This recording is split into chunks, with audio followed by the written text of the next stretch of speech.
আসসালামু আলাইকুম সুপ্রিয় দর্শক, আপনাদের ভালোবাসায় আসলাম এক অসহায় মেয়ের কাছে। আমরা শুনবো তার জীবন কাহিনী। আসসালামু আলাইকুম। জি, ওয়ালাইকুম আসসালাম। হ্যাঁ আপু, কেমন আছো তুমি? জি, আলহামদুলিল্লাহ। যাই ভালো। হোক, তোমার ফ্যামিলি থেকে কে যেন আছে একটু স্ক্রিনে বলে দাও।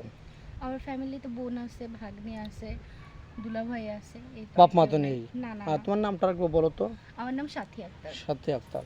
দ্বিতীয়বার প্রশ্ন কারণ হলো যে আমরা তো জানি, কারণ এর আগেও ভিডিও নিয়েছি, জি, জি। কিন্তু অনেক নতুন পাবলিক আছে, তারা তো প্রথম দেখে ভিডিও, তো নামটা তার জানা হলো না, এই জন্য নাম জিজ্ঞাসা করা হলো। তো যাই হোক, তুমি কী করে এটা মেনে চাচ্ছ? এখনও তুমি মনে মানুষ পাচ্ছ না যে এটা তুমি মনে করো যে কোন জায়গায় তোমার ব্যর্থতা? এটা কি নিজেকে দোষী করো নাকি আমাদের দোষী করো, কোনটা? হয়তোবা আমার ভাগ্যে নাই, হয়তোবা আমি সুন্দর না, এই জন্য আমাকে কেউ পছন্দ করে না। না, তুমি তো যথেষ্ট সুন্দর। কেউ বলছে তুমি সুন্দর না? যাই হোক, তুমি যে মনে মানুষ কোথাও পাচ্ছ না, আমাকে পছন্দ হয়, আমাকে বিয়ে করবে? একটা ভালো মনের মানুষ লাগবে, আপনাকে কেন করব? আপনার হিল্লার মাধ্যমেই করব। আচ্ছা, আমাকে করো। আমি কি বলা ভালো মনে মানুষ না? আমাকে না, করো। আপনি ভালো মনের মানুষ, আপনার তো ওই গেছে। না, আপনাকে কেন করতে যাবো আমি? না, আমাকে করলে সমস্যা কি? ভালো মনের মানুষ, আমিও তো ভালো মনের মানুষ। আমি ভিডিও করতে আসছি, মানুষকে উপকার করি, বিয়ের সাথে দিয়ে দিই। আমাকে বিয়ে করে ফেলাও। না, আপনি বিয়ে দিয়ে দেন আমাকে, সেটাই ভালো হবে। কেন? মানে আমি কি দেখতে কালো, নাকি আমার ব্যবহার খারাপ, নাকি আমার আচরণ খারাপ? না, আমি আপনার কাছে আসছি ভাই হিসাবে, আমি তো আপনাকে ওই চোখে দেখি না, আপনার ওয়াইফ তাহলে আছে? কিভাবে দেখবো? আপনার ওয়াইফ আছে? তো যাই হোক, আমাকে বিয়ে করলে প্রবলেম কোথায়? না, আপনার বউ আছে, আপনার বাচ্চা আছে, ও, তুমি আপনার চাচ্ছ যে ফ্যামিলি আমি আছে। মেয়ে হয়ে আর একটা মেয়ের জি, জি।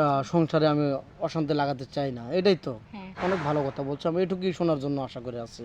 তো যাই হোক, একটা মেয়ে চায় না যে আর একটা মেয়ের সংসারটা নষ্ট করি। তো যাই হোক, তোমাকে কোনো প্রবাসী বাজুল বিয়ে করে ওই দেশে সেটেল করতে চায়, তোমার কি আপু বা তোমার সংসারে কোনো বাধা বিঘ্ন আছে? না, আমার কোনো বাধা বিপত্তি নাই, কারণ আমার গার্জিয়ান এখন আমি নিজেই।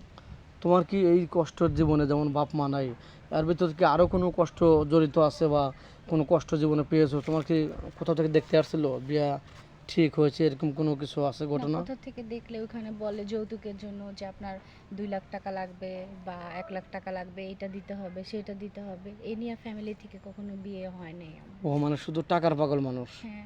আপন কেউ নেই যে খালাতো ভাই, মামাতো ভাই, ফুফাতো ভাই, চাচাতো ভাই, এরা কেউ এমনিতে নিতে চায় না? না, মানে তোমাদের কি অর্থ সম্পদ, জায়গা জমি কিচ্ছু নেই? না, আমরা অনেক গরিব। ও, চলার মতো কোনো পরিস্থিতি নেই?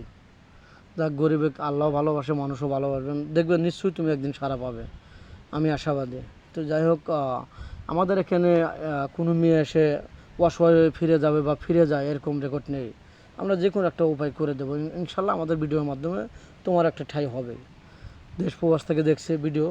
তো যাই হোক, কোনো প্রবাসী বা যদি বউ অসুস্থ থাকে বা দীর্ঘদিন হাসপাতালে বা ঘরে আছে, বিছানায় আছে, তার সাথে কি বিয়ে বসবে?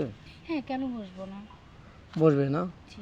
তো যাক, তার তো কোনো অপরাধ নেই, কারণ অসুস্থ হচ্ছে সেটা হলো আল্লাহর হাত, হ্যাঁ। তার তো কোনো দোষ নেই।